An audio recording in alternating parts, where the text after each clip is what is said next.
So let's start with transcription. I mentioned it earlier, we practiced it a little bit with the mirror writing. Far too many students, all the way to the far reaches of secondary school and GCSE and A-level, actually still have issues with handwriting fluency and spelling. And only a couple of days ago in year 6, we've had the spelling test, we've had the SPAG test, and then we have in year 7 pupils who don't get explicit teaching of different spelling patterns. So again, the whole game is changing for our pupils. And if we don't concentrate on the seeming basics like handwriting and spelling, then all those sophisticated planning ideas and arguments don't happen because people's working memory is maxed up by those basics. So we have to get those platforms right. And I've written about it before in terms of handwriting. I do in the new book, but I really experienced it with Noah, my little son. He's the boy who's just done his year 6 SATs. When he had that first lockdown, even within 3 months, his handwriting fluency had been severely impacted. He was typing, his transcription on the computer was okay, he was doing everything on his Chromebook, but very quickly, his handwriting legibility had worsened, and he wasn't able to write with stamina or with fluency. He couldn't write for 15 minutes without his hand hurting and without the legibility getting worse really quickly. So it didn't take much in terms of just doing some handwriting sprints, 5-minute sprints, building up to 10-minute sprints, having some little questions around the legibility. So getting him to evaluate and circle any of the words that the handwriting had worsened, the legibility wasn't so clear, getting him to underline where his best handwriting was and rank his own handwriting. And it only took 3 or 4 weeks of certain specific practice around these writing sprints with a bit of dialogue around them. And already he made some quick gains. But, we've got that reality. Very soon it'll be the summer.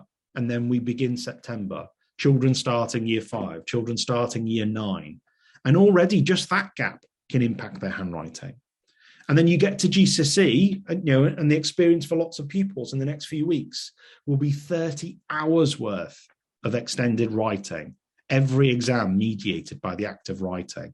So these are the basics we've got to pay attention to. And there are easy strategies to do that and improve that fluency, just like reading fluency can be improved relatively quickly. And then we just need to be more specific about spelling. So it's great when we have like the dirty 30 of most common misspelt words and similar in the year 6 spelling list, etc. But then we need to get specific about individual pupils. So for Noah, actually Noah's a really good reader. He struggles with spelling. He could easily be kind of categorized as mildly dyslexic. He really struggles with his spelling. And yet it's about identifying what are those specific issues for him. So homophones, really commonly, misspelt. That's an easy one to identify for Noah, and we can support him to do so. We know that the most common errors are with vowel clusters, when the vowels are clustered in the center of a word, and with double letters, particularly double letters in the middle of the word. So for Noah, he can have this little inventory in the back of his book. And then when we're doing some editing, checking through his work, he can make a record of these. The teacher can record some of these spelling issues. And it's not just about him writing them out 5 times. It's about him starting to notice those patterns. There will be just random exception words that are really tricky that he misspells. But let's get specific about fixing accurate spelling.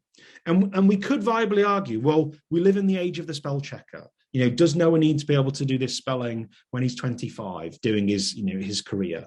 Well, in fact, he does, because his handwriting and his spelling for the next 5 or 6 years will still mediate how well he's understanding and reading. He's writing about what he reads. It'll determine his exam performance. So it will have a big impact.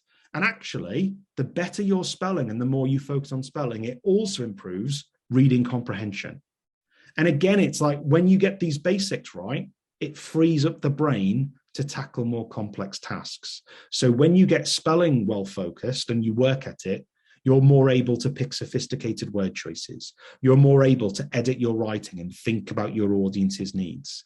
You're more able to make it more formal for that science report or that, kind of task essay in history.